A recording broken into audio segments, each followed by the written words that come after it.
C'est mardi, c'est le moment de découvrir un extrait de l'épisode qui va sortir ce jeudi sur Entreprendre avec équilibre. Je te souhaite une très belle écoute. Et mieux comprendre aussi ce que le corps veut nous dire. Oui. C'est pas parce qu'on a mal en bas au niveau de la hanche que c'est la hanche qui ne va pas. Tu as des exemples concrets Ah oui, j'ai une cliente, ça faisait 1 an et demi que je la suivais, une cadre, une directrice financière. Et eux, ils sont tout le temps assis, Mm. très stressés, très dans le contrôle. Ces gens-là, ils sont dans le contrôle un maximum. Il n'y a rien qui doit dépasser. Mm. Elle est arrivée, moi je fais déjà du sport, mais voilà, j'ai mal ici et mon médecin me dit j'ai un début de sciatique. Ok. Après, c'était j'ai mal parce que j'ai une cruralgie. Alors, si tu as déjà 2 diagnostics différents, c'est que l'origine, elle est pas bonne. Mm. Donc on a commencé à travailler ensemble et au bout de 6 mois, elle avait toujours mal. Je lui dis: «Non, il y a un sujet là, il y a quelque chose qui va pas». Donc elle est partie voir son ostéo en urgence. Moi, j'avais une idée de ce que c'était, mais je voulais pas parce que je suis pas médecin, Mm. mais je voulais pas l'induire en erreur. Donc je me suis dit: «Allez, va voir ton ostéo et cetera».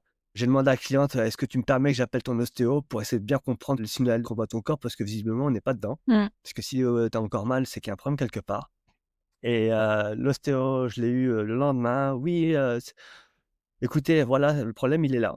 Mais j'ai dit: «OK, mais attendez, si c'est nerveux, nerveux, nerveux», je commence à réfléchir, bah, c'est le diaphragme, en fait, votre histoire.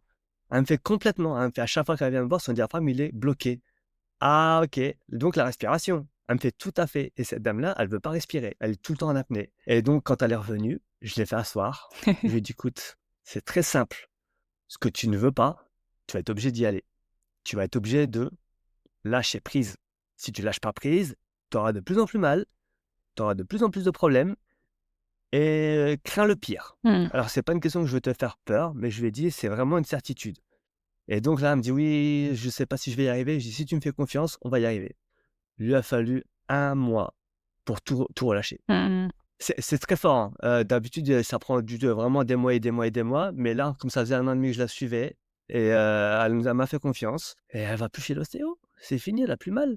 Juste avec la respiration, enfin juste entre guillemets. La respiration, elle est lâcher prise, donc ça va de pair, mais finalement, elle a fini par accepter ce phénomène et ce qui m'a fait le plus plaisir avec cette dame, c'est que non seulement il y a eu un impact professionnel, Oui. puisque du coup, elle a pris confiance, moins stressée, plus d'énergie, beaucoup plus positive, donc elle manageait beaucoup mieux ses équipes, donc elle a évolué professionnellement et ensuite je lui ai dit: «Bah, avec ça, tu verras que le jour où tu auras un enfant, bah, tu sentiras presque pas».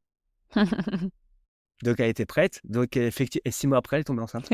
Et elle a eu son bébé, elle m'a dit: «Franchement, c'est passé nickel» et là, pour le coup, en tant que personal trainer, c'est difficile à identifier ce genre de sujet, mais le fait de parler avec une professionnelle qui Mm. était l'ostéopathe, qui dire: «Attention, c'est le diaphragme» et cetera, je m'en doutais, mais je voulais vraiment avoir un Mm. avis Mm. médical Mm. et là, quand j'ai su ça, j'ai dit: «OK, c'est bon, je sais quoi faire». Mais quand je dis: «Je sais quoi faire», c'est tard. Un bon personal trainer doit être capable de se mettre en relation avec un ostéo pour comprendre le corps, Mm. les signaux et cetera et dire: «OK, je sais comment faire maintenant». Sinon, tout seul, on risque de faire craquer le corps Ouais. et ça, c'est encore plus délicat.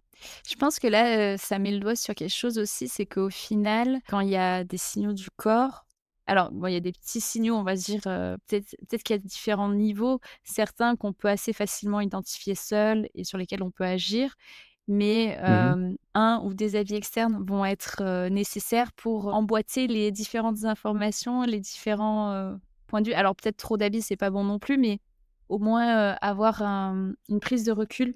Ah, tout à fait, hein, c'est nécessaire, hein. Il faut pas avoir honte de dire: «Il y a des choses que je ne saurais pas faire tout seul». Mmh, Nous, on intervient beaucoup sur l'aspect, mental, nerveux et musculaire, mmh, mais il y a d'autres choses après on ne sait pas identifier mmh, mmh. et ça, faut pas avoir honte de le dire. Découvre l'épisode en entier ce jeudi sur Entreprendre avec équilibre.